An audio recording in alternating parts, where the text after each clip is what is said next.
আসিফ নজরুল সে উপদেষ্টা বলেছিল ২৬ লক্ষ ভারতীয় নাগরিককে নাকি আমরা সরকারি চাকরি দিয়ে রেখেছি, কিন্তু আজ পর্যন্ত কি তার একটা নামও দিতে পেরেছে বা তাদের চাকরি থেকে তারা বিদায় দিয়েছে? ২৬ লক্ষ কোথায় চাকরি দিলাম? আমার বেসামরিক প্রশাসনে কর্মরত আছে ১৪,৪৩,৫১৮ জন কর্মকর্তা কর্মচারী। তাহলে ২৬ লক্ষ কোথায় আমি চাকরি দিয়েছি ভারতীয়দের? তার কোনো জবাব আছে? কে জবাব নেবে তার কাছ থেকে? ইউনূস জবাব দিক, আসিফ নজরুল জবাব দিক। এরকম মিথ্যা বয়ান দিয়ে মানুষকে তারা বিভ্রান্ত করেছিল। আজকে যারা বিভ্রান্ত হয়েছে তারা কি এটা উপলব্ধি করতে পারেন যে কত বড় মিথ্যাবাদী? এইভাবে মিথ্যা অপপ্রচার চালিয়ে মানুষকে বিভ্রান্ত করেছে। এখনও যদি কেউ সজাগ না হয় আমার কিছু বলার নেই, কিন্তু আমি তো বাবা মা ভাই সব হারিয়ে সেই ব্যথা শোক বুকে নিয়েও যে জাতির জন্য আমার বাবা জীবন দিয়ে গেছে। আমরা তো ছোটবেলা বাবাকে কতদিন পেয়েছি, 1-2 বছর তো পাইনি। যে বয়সে বাচ্চারা বাবার সাথে স্কুলে যায়, আমরা কি সেই সুযোগ পেয়েছি কখনো? দেখা করতে তো জেল কেটে যেতে হতো আমাদের, আব্বার সঙ্গে দেখাই হতো জেল কেটে। এটাই ছিল বাস্তবতা। এই দেশের মানুষকে তিনি গভীরভাবে ভালোবেসেছেন, আমাদের থেকেও মানুষকে বেশি ভালোবেসেছেন। আর সেই দেশে সেই মাটিতে যখন স্বাধীনতা এনে দিলেন, তারপর তাকে নির্মমভাবে হত্যা করা হলো। তারপরেও 6 বছর দেশে আসতে পারিনি, রিফিউজি হিসেবে থাকতে হয়েছিল।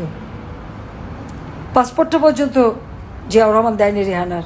কোনো দলকে নিশ্চিহ্ন করার জন্য তাদের উপর নির্বিচারে অত্যাচার নির্যাতন করা, সেটা কিন্তু আওয়ামী লীগ করেনি।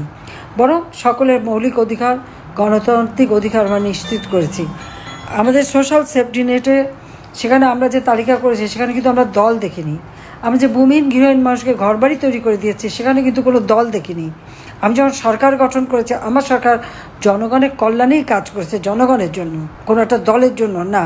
এটা হলো বাস্তবতা। কিন্তু আজকে যখন দেখি সমস্ত রাগ আওয়ামী লীগের উপর, সমস্ত দোষ আওয়ামী লীগের, সমস্ত দোষ আমাদের, নির্বিচারে আমাদের উপর অত্যাচার নির্যাতন চলছে, জেল জুলুম চলছে, পাশাপাশি মুক্তিযুদ্ধের চেতনাকে নস্যাৎ করা, মুক্তিযুদ্ধের স্মৃতিচিহ্নগুলি মুছে ফেলা।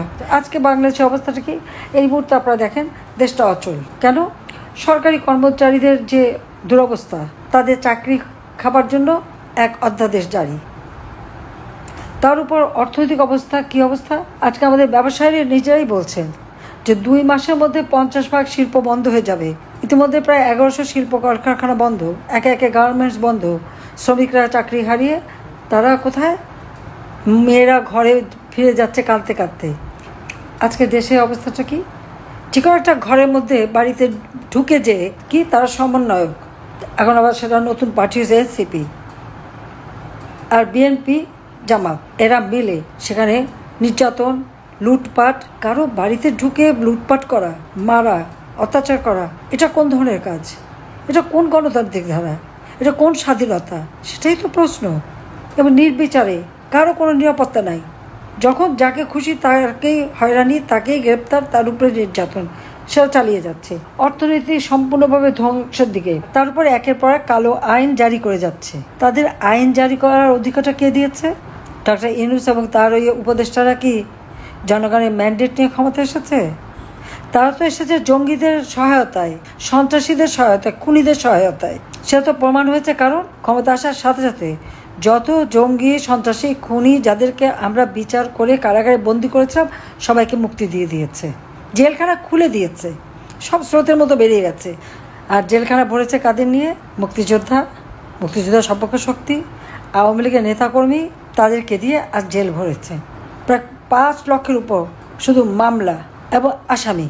আমার মনে হয় ডক্টর ইউনূস একটা রেকর্ড করে ফেলেছে। কোনো দেশে এইভাবে এত লক্ষ লক্ষ মানুষের বিরুদ্ধে মামলা দিতে পারে আর আসামি করতে পারে আর হয়রানি করতে পারে, এটা বোধহয় আর কোথাও কোনোদিন ঘটে নাই। সে এইভাবে নির্যাতন আওয়ামী লীগের উপর চালাচ্ছে। তারপর কি? আওয়ামী লীগের কার্যক্রম নিষিদ্ধ। স্বৈরাচার বলা হয় আমাকে। স্বৈরাচার কে?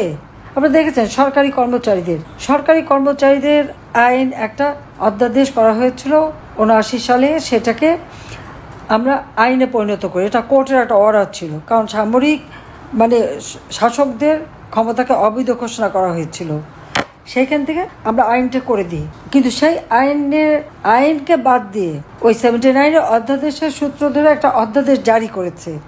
আমার এখানে প্রশ্ন, এই অধ্যাদেশ জারি করার কি অধিকার তার আছে? ইউনূসের আছে? সে তো তার ওই যে পদবিটা যেটা সে আছে, ওটা তো কোনো সংবিধানে নাই। জনগণের ভোটে নির্বাচিত হয়ে সে আসেনি, জনগণের ম্যান্ডেট নিয়ে আসেনি, এসেছে জঙ্গিদের সহায়তায়, সন্ত্রাসীদের সহায়তায়। আজকে সচিবালয় থেকে শুরু করে সকল কর্মচারী, তাদের উপর যেভাবে নির্যাতন, আজকে সরকারি বেতনভুক কর্মকর্তা কর্মচারী সকলেকেই চাকরি থেকে তারা বের করে দিতে পারবে। 4 ধরনের শৃঙ্খলা ভঙ্গের অপরাধে তারা বিভাগীয় মামলা ছাড়াই শুধুমাত্র কারণ দর্শানোর নোটিশ দিয়ে চাকরি থেকে বরখাস্ত করতে পারবে। এই ধরনের অধ্যাদেশ তারা জারি করেছে। কে তাদের দিয়েছে এই অধিকার? এটা তো সম্পূর্ণভাবে সংবিধানের সঙ্গে অসামঞ্জস্যপূর্ণ, সম্পূর্ণ অসামঞ্জস্যপূর্ণ। কারণ 2018 সালে সরকারি কর্মচারীদের আইন করা হয়, অথচ সেই আগে যে অধ্যাদেশটা সেটা কিন্তু রহিত করা হয়েছিল। আবার সেটাকে পুনরায় রহিত করা, আবার এই অধ্যাদেশ দেওয়া, তাদেরকে কে এটা জারি করতে বলেছে? সরকারি অধ্যাদেশ জারি করা কোনো অধিকার তো এর নাই, সংবিধান সেই অধিকার দেয়নি। আর যে আইন সংসদে পাশ হয়েছে সেটা কার্যকর হবে বা সংশোধন হবে সংসদেই, অথচ সংসদ কোথায়? একের পর এক আপনারা দেখেন কিভাবে সরকারি কর্মকর্তা কর্মচারী থেকে শুরু করে এখানে আমাদের সামরিক বাহিনী, সশস্ত্র বাহিনী, পুলিশ বাহিনী বলেন, প্রত্যেকের উপর যে জুলুমটা হচ্ছে। এখন এই নতুন আইনে এদেরকে সম্পূর্ণভাবে চাকরি থেকে বরখাস্ত করতে পারবে শুধু কারণ দর্শানোর নোটিশ দিয়ে। সরকারি আইনে তো এটা বলা নাই, তো এই অধ্যাদেশ সে দেবে কিভাবে? একটা দেশকে কিভাবে ধ্বংস করা যায়, এটাই হচ্ছে ইউনূসের উদ্দেশ্য। যে দেশটা মাত্র 8 মাস আগে সারা বিশ্বের কাছে উন্নয়নের বিস্ময় ছিল, আজকে সেই দেশটাকে ধ্বংসের কিনারে নিয়ে গেছে। যে গরিব মানুষ অন্তত 3 বেলা ভাত বা খাবার খেতে পারত, আজকে সেই খাবার তারা খেতে পারে না। বলেছিল যে আওয়ামী লীগের আমলে, শেখ হাসিনার আমলে সব জিনিসের দাম বেড়ে গেছে, ইউনূসটাকে খুব সস্তায় খাওয়াবে। কোন জিনিসটা সস্তায় খাওয়াচ্ছে? 81 সালে আসার পর থেকে দেশের মানুষের জন্য কাজ করেছি, এবং যখনই ক্ষমতা এসেছি দেশের উন্নতি করেছি, মুক্তিযুদ্ধের চেতনা বাংলাদেশকে গড়ে তুলেছি, আর্থসামাজিক উন্নতি করেছি, সারা বিশ্বে বাংলাদেশের সম্মান। আজকে এই একটা ক্ষমতালোভী ইউনূসের কারণে সমস্ত বাংলাদেশের ভাবমূর্তি নষ্ট হয়ে গেছে। আর এখন এমন কোনো শ্রেণী পেশার মানুষ নেই যাদের উপর জুলুম অত্যাচার না হচ্ছে, এমন কোনো শ্রেণী পেশা নেই। চরমভাবে আজকে দেশটাকে ধ্বংসের দিকে নিয়ে যাচ্ছে। কেন? যুদ্ধ অপরাধীদের বিচার করেছিলাম, সেটা আমার অপরাধ? আমার বাবা মা ভাইদের যারা হত্যা করেছে সেই খুনিদের বিচার করেছি, 15 আগস্টের খুনিদের, সেটাই কি আমার অপরাধ? এই যুদ্ধ অপরাধীরা কী করেছে জানেন না? পাকিস্তানি হানাদার বাহিনী গ্রামের পর গ্রাম জ্বালিয়ে পুড়ে ছাড়খাড় করেছে। তাদের দোষর ছিল আলবদর রাজাকার, আল শামস বাহিনী। মেয়েদেরকে ধরে যখন ক্যাম্পে নিয়ে যায়, এই রোকেয়া হলে যেভাবে রেপ করেছে এবং নির্যাতন করেছে 25শে মার্চ রাত্রে। যারা সেই ইতিহাস জানেন না, আমি মনে করি এখন ইউটিউবে অনেক সময় অনেক ইতিহাস পাওয়া যায়, একটু দেখবেন পড়ে। তরুণ সমাজকে আমি বলবো, শিক্ষিত সমাজকে আমি বলবো, তাদের এই ইতিহাস জানা উচিত। এই যে মেয়েদেরকে নিয়ে গেছে, তাদেরকে তো শাড়িটাও পরতে দিত না, একটা পেটিকোট গরমাতে পরে থাকতো। তাদের উপর যেভাবে অত্যাচার আছে, সমস্ত শরীর তাদের ক্ষত বিক্ষত ছিল, কোথাও দাঁতের কামড়, কোথাও বেনেটের খোঁচা। তাদেরকে যখন উদ্ধার করা হয়, উদ্ধার করে এই সমস্ত মেয়েদের চিকিৎসা, পুনর্বাসনের ব্যবস্থা এবং বীরাঙ্গনা নাম দিয়ে তাদের সম্মান দিয়ে গেছিলেন জাতির পিতা বঙ্গবন্ধু শেখ মুজিবুর রহমান। আমার মা নিজে দাঁড়িয়ে থেকে তাদের বিয়ে দিয়েছিলেন। অনেক বাবা মা নিতে চায়নি, তাদের অন্য বাচ্চারা আছে, তাদের বদনাম হবে, সেই জন্য ঠিকানা দিয়েছিলেন এই মেয়েদের, যে তাদের ঠিকানা হবে 32 নম্বর বঙ্গবন্ধু ভবন, পিতার নাম শেখ মুজিবুর রহমান। আর সেই 32 নম্বর যে বাড়ি থেকে জাতির পিতা স্বাধীনতা ঘোষণা দিয়েছেন, যে বাড়িতে জাতির পিতা বঙ্গবন্ধু শেখ মুজিবকে নির্মমভাবে হত্যা করা হয়েছে, আমার পরিবারের সকল সদস্য সহ, যে পরিবার ছিল এই নির্যাতিত মেয়েদের ঠিকানা, সেই বাড়িটাও জ্বালিয়ে দিয়েছে, বুলডোজার দিয়ে ভেঙেছে, হাতুড়ি দিয়ে যারা ভেঙেছে আর দাঁত বের করে হেসেছে, তাদের লজ্জা হয় না? মুক্তিযুদ্ধের সমস্ত স্মৃতিগুলি একে একে ধ্বংস করে দেওয়া হচ্ছে, মুক্তিযুদ্ধের সমস্ত ইতিহাস মুছে ফেলা হচ্ছে। মুক্তিযুদ্ধের স্মৃতির জন্য ইতিহাস যদি মুছে ফেলা হয়, তো বাংলাদেশ কোথায় আছে, কোথায় থাকে?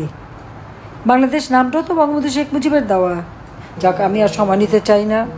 আমি সবাইকে ধন্যবাদ জানাই, এবং ইতিহাস বিকৃতি থেকে বাংলাদেশ মুক্তি পাক, আর এই দুঃশাসনের হাত থেকে বাংলাদেশ মুক্তি পাক।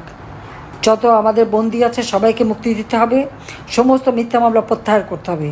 আর আইসিটি এটাও বেআইনি। 73 সালে আইন করে আইসিটি করা হয়েছিল যুদ্ধাপরাধীদের বিচারের জন্য।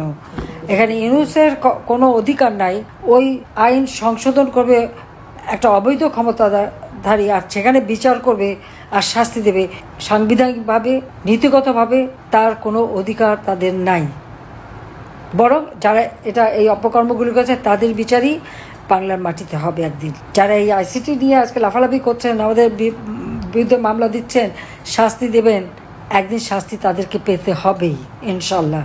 সবাইকে ধন্যবাদ। জয় বাংলা, জয় বঙ্গবন্ধু, বাংলাদেশ চিরজীবী হোক। খোদা হাফেজ। তো আজকে এই পর্যন্তই, কিন্তু প্রশ্নগুলো এখানেই শেষ নয়। এই দেশ, এই রাজনীতি, এটা আমাদের সবার। আপনি, আমি, আমরা সবাই মিলে গড়ে তুলব সচেতনতার একটা মঞ্চ। আপনার ভাবনা, আপনার চিন্তা এবং আপনার মতামত আমাদের দরকার। তাই কমেন্টে লিখে জানান এই মুহূর্তে আপনি কি ভাবছেন এবং আপনি কোন দিকে তাকাচ্ছেন। রিপাবলিক অ্যান্ড পলিটিক্স কেবল খবর বা বক্তব্যের জায়গা নয়, এটা একটা ভিন্ন মতের প্ল্যাটফর্ম। এখানে প্রশ্ন করার সাহস আছে, সত্যের পেছনে ছুটে চলার স্পর্ধা আছে। চ্যানেলটি ভালো লাগলে অবশ্যই সাবস্ক্রাইব করে পাশে থাকুন, কারণ একটা ক্লিকেই হতে পারে হাজারো অন্ধকার ভেদ করে আলো খোঁজা শুরু। ফিরছি পরের পর্বে আরও খোলামেলা বিশ্লেষণ নিয়ে। সে পর্যন্ত সবাই ভালো থাকুন, সুস্থ থাকুন। আল্লাহ হাফেজ।